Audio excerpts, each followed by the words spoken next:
당신이 찾던 지식교양? 공평한 뉴스, 국민의 시선? 파격적인 아이디어와 상상력으로 뉴스를 디자인하는 시선뉴스입니다. 여러분은 정치가 뭐라고 생각하시나요? 안녕하십니까? 나는 정치인이다 박진아입니다.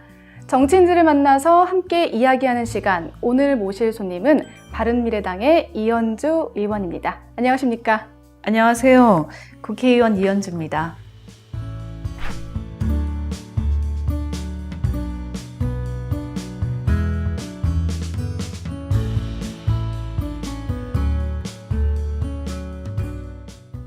네, 해외 시장에서도 전문가시고 또 경제 관련해서도 전문가이기 때문에 관련하는 추진한 정책도 좀 남다를 것 같아요. 관련된 것들이 좀 있을 것 같은데 어떤 게 있을까요? 우선은 저는 어느 나라든지 간에 이 양극화 부분이 큰 문제잖아요. 근데 가장 빨리 해결을 해야겠죠. 그렇죠. 근데 그것은 인위적으로 이제 사실 잘 사는 사람들을 끌어내려 갖고 될 일은 아니고요.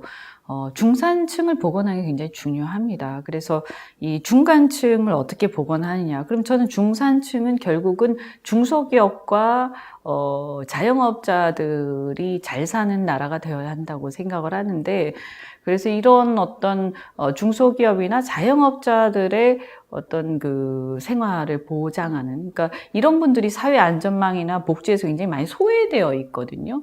그래서 안전망도 그런 부분들을 중심으로 깔고 나가고, 그래서 이제 이 소상공인들을 보호하는 법안들을 많이 내고 있습니다. 여기 뒤에 보면 지도가 있어요. 네, 광명시 안내도라고 되어 있는데 네. 지역구가 또 광명이시잖아요. 광명에서 펼친 주요 정책들이 굉장히 많이 있더라고요. 몇 가지만 꼽아서 말한다면 어떤 게 있을까요? 이제 제가 역세권, 우리 광명역 KTX역이 있는데요. 그 중에 제가 이제 했던 것들이 그 공항터미널을 유치를 했어요. 그래서 이 서부권에서 출국하는 사람들을 위해서 공항터미널에서 체크인을 다 할 수 있게 해서 굉장히 시간도 편리하겠는데요. 그렇죠. 그리고 이제 그런 부분하고 또 연계해서 바로 인근에 광명시형 테크노밸리를 유치를 했어요. 그래서 거기 광명이 항상 배드타운이어서 아쉬웠는데 사실 생산이 이루어져야 합니다. 그래야 거기서 일자리도 생기고 하는 거기 때문에 그 테크노밸리를 이제 유치를 또 했고, 또 유통단지를 네. 만들기로 했습니다. 그래서 광명이 굉장히 좋은 게 물류 환경이 굉장히 좋아요. 그렇죠. 일단 고속도로 면에 있고 또 공항도 가깝고 이렇기 때문에 여기 이제 산재되어 있던 기업들이나 창고들 이런 사업하시는 분들이 새로운 이제 단지에서 새롭게 시작하실 수 있는 거죠. 그러면 우리가 그런 인프라를 통해서 그분들의 사업도 이제 업그레이드 될 거라고 기대를 하고요. 또 널브러져 있던 화훼단지들도 있었는데 그것도 모아서 새로운 개념의 신개념의 이제 이 구경할 수 있는, 그러니까 꼭 화원 같은 화훼단지를 만들자. 앞으로 더 기대되는 광명인 것 같습니다. 네, 하여튼 배드타운에서 자족도시로 거듭나고 우리 광명에 있는 시민들이 다 부자가 되기를 바랍니다. 네. 미투 응원법이라고 들었습니다. 네. 네, 그 활동에 대해서 좀 더 구체적으로 알아볼까요?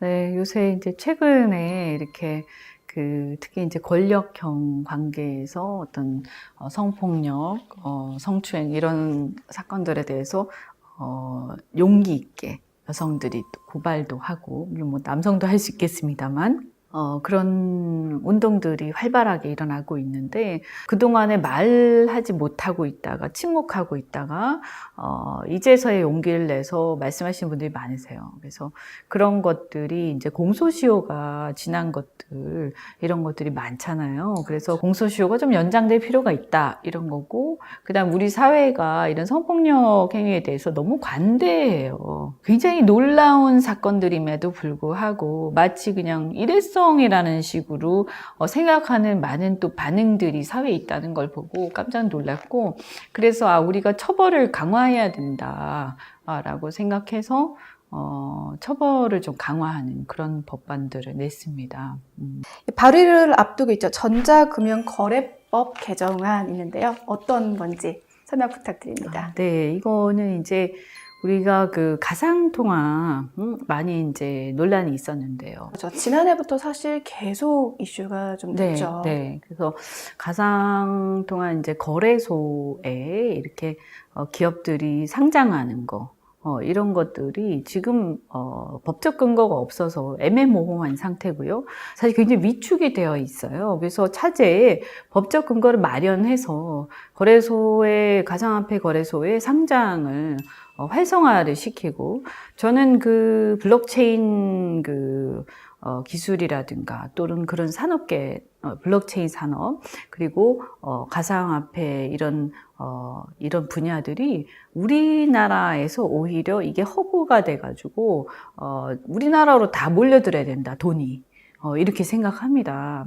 국가는 어쨌든 여기에서 소비자들이나 일반 투자자들을 보호하기 위한 그런 규제는 해야 되지만 이 시장 자체를 죽이는 그런 정책을 펴면 안 된다고 생각하고요. 지금 이미 우리나라 시장이 많이 죽고 있어요. 정부의 잘못된 정책 때문에.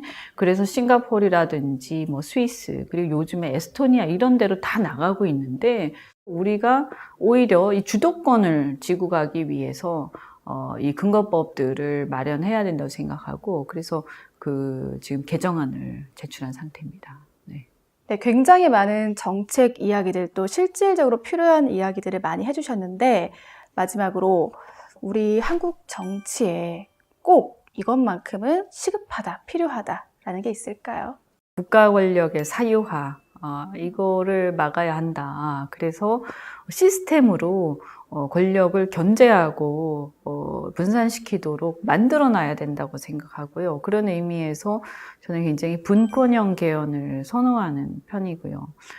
또 이제 지금 보면 대통령의 권한이 우리나라 굉장히 비대하잖아요. 그래서 이 권한들을 많이 내려놓을 필요가 있다. 그래서 이것을 공개적으로 협의하는 국민들의 대의기관인 국회가 중심이 되어서 대통령과 함께 서로 견제하는 이런 실질적인 권력 분립 구조를 완성해야 된다고 보고요. 그게 이제 정치를 가지고 보면 이제 그런 부분의 개혁, 그래서 사법개혁도 필요하고, 이제 또 사정기관들은 이제 정권이나 이런 데서 좀 독립되어야 하고, 방송도 좀 독립되어야 해요. 그래서 이 현대사회는 이 다양한 이 세력들이 자율성을 가지고 각자 열심히 사는 게 저는 좋은 사회라고 생각합니다. 정부도 좀 작은 정부가 되어야 된다고 생각하고요.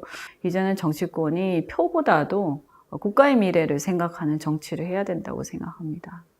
네, 의원님하고 정책 이야기를 좀 많이 나눠봤는데 두 가지 정도 키워드가 남는 것 같아요. 모여있는 권력은 타파해야 된다. 하지만 자율성은 분산. 줘야 한다. 그런 내용인 것 같은데 아마 많은 분들이 이해하셨을 것 같아요. 네. 그럼 저희 다음 시간에는 의원님의 또 인간적인 진솔한 모습도 많이 네. 있거든요. 그 얘기를 한번 해보도록 할까요? 네. 네, 그럼 이번 시간 준비한 내용은 여기까지 하겠습니다. 저희는 다음 시간에 또 만나도록 하죠. 정말 닥치는 대로 일을 했다 이렇게 제가 봤어요. 그래서 뭐 그냥 이 인근에서 살고 하다 보니까 이제 나온 거고요. 이원주 의원님의 취미는 어떤 게 있을까요? 함께 여행 가는 게 저한테는 굉장히 큰 행복이자 휴식이고. 이원주 의원에게 정치란 무엇인가요?